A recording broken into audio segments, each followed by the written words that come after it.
He was America's favorite father. Millions tuned in to watch him guide his family through the Great Depression on the Waltons. But when the cameras stopped rolling, Ralph Waite's own life took a much darker turn. His heart shattered by unbearable loss, and his final years far from the glitz of Hollywood were marked by solitude, spiritual searching, and a secret many fans never knew. This is the haunting and heartbreaking story of Ralph Waite, better known as John Walton, and the truth behind his tragic death, his hidden past, and the abandoned house he left behind. Ralph Waite became a household name thanks to his portrayal of John Walton Sr., the calm, strong, and loving father of a rural Virginia family on the Waltons. For nearly a decade, from 1972 to 1981, audiences watched him embody everything a good father should be: wise, gentle, principled, and deeply human. He wasn't a superhero. He didn't shout or command. He simply stood steady, and that, perhaps, was his greatest strength. But behind that calm exterior was a life full of storms. Born on June 22, 1928, in White Plains, New York, Ralph didn't pursue acting until later in life. Before Hollywood, he was a Marine, a social worker, and even an ordained Presbyterian minister. His moral foundation and deep empathy weren't just part of a character. They were who he truly was. Yet, his personal life was filled with tragedy. He passed away on February 13, 2014, at the age of 85, in Palm Desert, California. And while millions mourned the loss of the man who played John Walton, few knew the pain he had carried for decades. Ralph was married 3 times during his life, but it was his first marriage to Beverly Hall that left the deepest mark.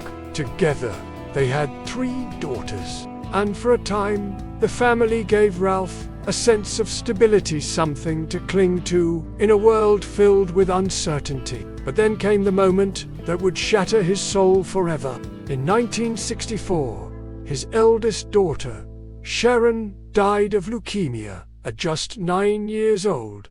The pain of losing a child is unimaginable. For Ralph, it was life-altering. It drove a wedge between him and the faith he once preached from the pulpit. The minister who once spoke of divine grace now found himself lost in grief, questioning everything he believed in.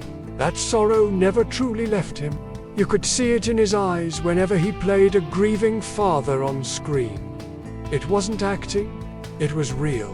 Even though his second marriage also ended in divorce, Ralph remained a committed father and stepfather, especially to Liam Waite, who would go on to become an actor himself. Ralph embraced Liam as his own, proving that fatherhood wasn't just about blood. It was about love, care, and presence. After nearly 50 years of spiritual estrangement, something changed. In 2010, Ralph Waite returned to church. He joined the Spirit of the Desert Presbyterian Fellowship in Palm Desert, California. This wasn't a dramatic conversion. It was quiet, reflective, and deeply personal. He wasn't looking for answers anymore, just peace. The community welcomed him with open arms, and Ralph found a kind of calm in their compassion. His home in Palm Desert was modest. Not a celebrity mansion with marble fountains or gold ceilings, just a simple desert house, quiet, warm, and full of character. It was nestled among palm trees and mountains, far from the flashing lights of Los Angeles. This is where he spent his final days alone, but not forgotten, not in a studio or on a red carpet, but in stillness, surrounded by nature and memory. Ralph's journey to fame was anything but ordinary. After high school, he served in the Marine Corps from 1946 to 1948, instilling in him a lifelong sense of discipline and duty. He later attended Bucknell University, then earned a master's degree from Yale Divinity School. He became an ordained minister, worked as a religious editor, and taught people about morality and scripture. but the stage kept calling him. He joined theater programs, including the Peninsula Players Summer Theater in Wisconsin. In 1963, he debuted on Broadway in Marathon 33, playing Q guest eater minister. But this was just the beginning. He quickly proved he could handle complex, emotionally rich roles. By the end of the 60s, Ralph had completely transitioned into acting, but he didn't leave his values behind. He brought them to every role he played. Ralph Waite never chased fame. He chased meaning. He acted in some of the most groundbreaking films of his time, including Cool Hand Luke, 5 Easy Pieces, and Lawman. He played characters caught in the middle of moral dilemmas, men searching for clarity in a murky world. He wasn't a Hollywood star in the traditional sense. He was a working actor, a thinking man, a vessel for deeper truths. In the 90s and 2000s, he returned to TV, landing roles on Days of Our Lives and NCIS. His portrayal of Jackson, Gibbs' father, to Mark Harmon's character, was especially moving. It reminded viewers once again. Ralph Waite was the father figure America never knew they needed.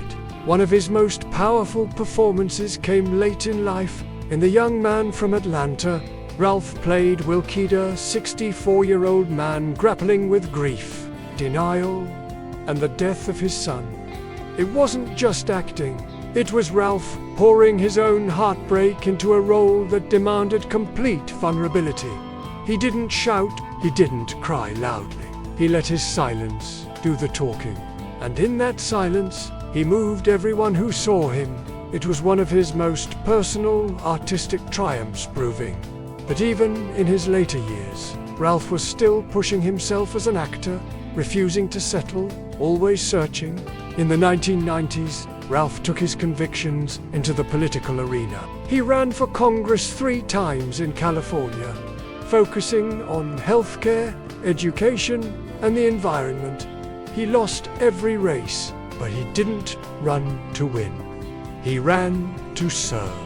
He introduced Jerry Brown at a major Democratic event in 1991. He challenged Mary Bonner, widow of Sonny Bono, in a nationally watched special election. Even when the odds were against him, Ralph fought for what he believed in. And while he never made it to Capitol Hill, he earned the respect of thousands for simply trying. Ralph Waite died peacefully. No headlines, no drama. Just a quiet goodbye from a man who gave his life to others through ministry, through family, through performance, and through public service. His abandoned house in Palm Desert now stands as a silent witness to a life filled with meaning. Its walls once held the thoughts of a father grieving, a man praying, and an artist creating. He left behind a modest fortune, not in money, but in memories, in values, in moments that changed lives on, screen and off.